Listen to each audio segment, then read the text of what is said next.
Guys, welcome to my YouTube channel Mannat let's learn everyday. तो जैसा कि हमारी वोकैब की क्लासेस चल रही है, हमारी वोकैब सीरीज चल रही है गाइस। तो जैसा कि आपको पता है कि हमारे एग्जाम में इंग्लिश पूछी जाती है। आजकल तो हमारे मैक्सिमम सभी एग्जाम में इंग्लिश पूछी जाती है और हमारी इंग्लिश में वोकैब, सिनोनिम, एंटोनिम ये सब पूछे जाते हैं। वन वर्ड सब्स्टिट्यूशंस, इडियम्स ये सब पूछे जाते हैं। तो उसी के पॉइंट ऑफ व्यू से हमारी वोकैब की क्लासेस चल रही हैं। आई होप गाइस आपने अभी तक जो हमारी पिछली वोकैब की 20 क्लास हो चुकी है आपने वो देखी हूँ। और गाइस अगर आपने अभी तक हमारे यूट्यूब चैनल को सब्सक्राइब नहीं किया तो please guys subscribe our YouTube channel and don't forget to like our video. और तो हम बिना किसी देरी के आज अपनी क्लास शुरू करते हैं और जानते हैं कि आज की हमारी वोकैब में क्या क्या नया होने वाला है, कौन से वर्ड नए होंगे। हम वर्ड का मीनिंग जानेंगे अच्छे से, सिनोनिम, स्पेलिंग अपनी अच्छे से लर्न करेंगे क्योंकि स्पेलिंग एरर पूछे जाते हैं। तो बिना किसी देरी के हम अपनी क्लास को आगे बढ़ाते हैं और जानते हैं कि आज हमारी क्लास में क्या नया होने वाला है। तो गाइस अब तक हमारे जो वोकैब के 320 वर्ड कंप्लीट हो चुके हैं। आज हमारा 321 वर्ड होने वाला है और ये क्लास 21 है, ठीक है। तो सबसे पहला जो हमारा वर्ड है वो है शूविनर। क्या? सूविनर, ठीक है। शूविनर प्रोनाउंसिएशन है इसकी सूविनर, ठीक है।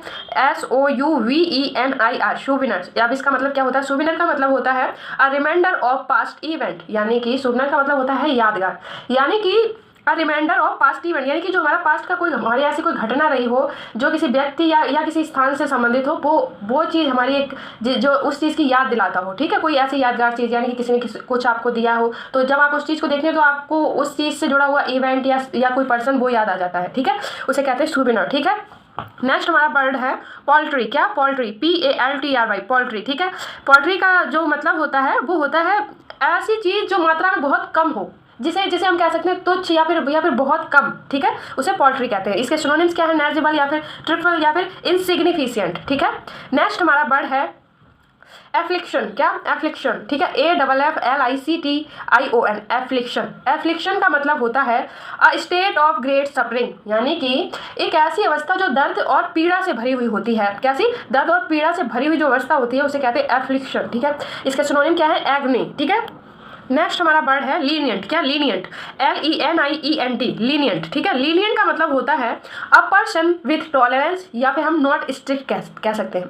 तो लीनियंट का मतलब होता है कि कोमल व्यक्ति या फिर दयालु, जो जिसका हृदय बहुत कोमल हो, यानी कि जो पर्सन स्ट्रिक्ट ना हो उसे कहते हैं लीनियंट, ठीक है। अ पर्सन विथ टॉलरेंस उसे लीनियंट कहते हैं। इसका एंटोनिम क्या होगा? हार्श। हार्श मतलब जो कठोर होता है, ठीक है, जो कठोर हो, जो स्ट्रिक्ट हो, ठीक है।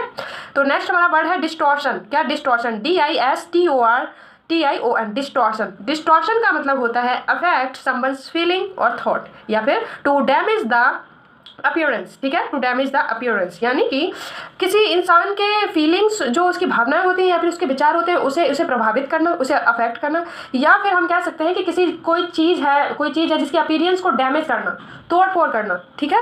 तो इसका मतलब डिस्टॉर्शन का मतलब क्या होता है? अफेक्ट समवन्स फीलिंग और थॉट या फिर टू डैमेज द अपीयरेंस, यानी कि तोड़ फोड़ करना, उसे डिस्टॉर्शन कहते हैं। तो नेक्स्ट हमारा वर्ड है एक्वेस। क्या? Aqueous, ACQUIESCE aqueous. इसका मतलब होता है टू एग्री या फिर एक्सीड लॉफुली विथ राइट, यानी कि किसी से सहमत होना, किसी को अपनी सहमति देना, रजामंदी देना, उसे कहते हैं एक्वेस। क्या? एक्वेस, ठीक है। नेक्स्ट हमारा ईडियम है। ईडियम क्या है? To wrangle over an ass shadow, ठीक है, to wrangle over an ass shadow. इस ईडियम का मतलब क्या होता है? To quarrel over trifles, to quarrel over trifles, मतलब कि छोटी छोटी बातों पे झगड़ा करना, उसे कहते हैं, उसे ईडियम में कहते हैं टू रैंगल। रैंगल का मतलब यहाँ तकरार होता है, ठीक है, ओवर एन एस शैडो, ठीक है। नेक्स्ट हमारा वन वर्ड सब्स्टिट्यूशन है। तो क्या है? An imaginary ideal society. An imaginary ideal society, imaginary की स्पेलिंग IMAGINARY, ठीक है, इमेजिनरी आइडियल सोसाइटी। ये इसका मतलब होता है क्या? एन इमेजिनरी आइडियल सोसाइटी का मतलब होता है एक काल्पनिक दुनिया, ऐसी दुनिया वेयर एवरीथिंग इज परफेक्ट, यानी कि सब कुछ एकदम परिपूर्ण है, जहाँ कोई कमी नहीं है, उसे एन इमेजिनरी आइडियल सोसाइटी कहते हैं।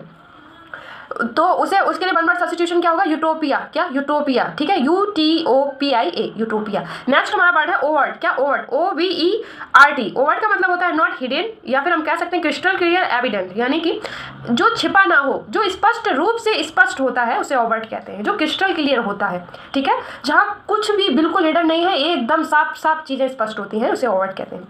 नेक्स्ट हमारा वर्ड है एमिनेंट। क्या? एमिनेंट, EMINENT एडजेक्टिव की तरह इसका यूज है। एमिनेंट का मतलब होता है famous and respected with in a particular sphere और प्रोफेशन, यानी कि जो फेमस और रिस्पेक्टेड है एक अपने विशेष क्षेत्र में, ठीक है, उसे एमिनेंट कहते हैं, या फिर सिनोनिम उसका होगा सुपीरियर भी कहते हैं, ठीक है। नेक्स्ट हमारा वन वर्ड सब्स्टिट्यूशन है फिर से, a government by the nobles. क्या? नोबल्स NOVELS, ठीक है, a government by the nobles. इसका वन वर्ड सब्स्टिट्यूशन में क्या होगा? ठीक है, इसका मतलब होता है एक रईसों की जो सरकार हो, रईसों की मतलब जो कुल तंत्र हो, कुलीन तंत्र होता है ना, जहाँ राजा महाराजाओं के जो एक सरकार होती है, उसको क्या कहते हैं? A government by the nobles.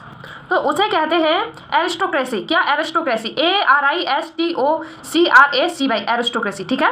Next हमारा इसमें जानने वाली ये बात है, रूट वर्ड है, जिसमें आर्की या फिर क्रेसी लग जाए, आर्की या फिर क्रेसी लग जाए, ये वर्ड में अगर जिन वर्डों में ये सफिक्स हो जाता है उनका मतलब रूल या गवर्नमेंट से रिलेटेड होता है, ठीक है।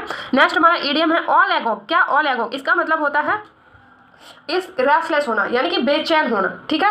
नेक्स्ट हमारा वर्ड है लिथिल। क्या? लिथिल, LETHAL। लिथिल का मतलब होता है कि सफिशिएंट टू कॉज डेथ, ठीक है, जो मृत्यु के लिए पर्याप्त हो, जो कारण मृत्यु के लिए पर्याप्त हो, या फिर डेडली, ठीक है, डेथली भी कहते हैं इसे, उसे लिथिल कहते हैं। नेक्स्ट हमारा फिर से इडियम्स है, to frame a person. To frame a person, यहाँ फ्रेम का मतलब होता है किसी चीज़ पे, किसी इंसान पे आरोप लगाना, ठीक है। और टू फ्रेम अ पर्सन, इसका मतलब होता है to make one appear guilty, किसी को गिल्टी फील कराना, ठीक है, उसे कहते हैं to frame a person, idiom में कहते हैं। नेक्स्ट हमारा वन वर्ड सब्स्टिट्यूशन है, a place where gambling games are played. A place, एक वह जगह जहाँ गैम्बलिंग गेम्स होते हैं वो प्ले किए जाते हैं, उसे क्या कहते हैं? तो उसे कसिनो कहते हैं, ठीक है, CASINO, कसिनो। सो गाइस, आज की क्लास हमारी यहीं पे समाप्त होती है। आई होप गाइस आज आपने बहुत सारे नए वर्ड सीखे, उनका मतलब सीखा हो। आज हमारे वन वर्ड सब्स्टिट्यूशन और इडियम्स बहुत थे, क्योंकि हमारे एग्जाम में कहीं ना कहीं आए हुए हैं, इसलिए मैंने इन्हें इंक्लूड कर लिया है। आई होप गाइस आपने जो अब तक हमारी जो वीडियोज़ नहीं देखी उन्हें जरूर देख लीजिएगा।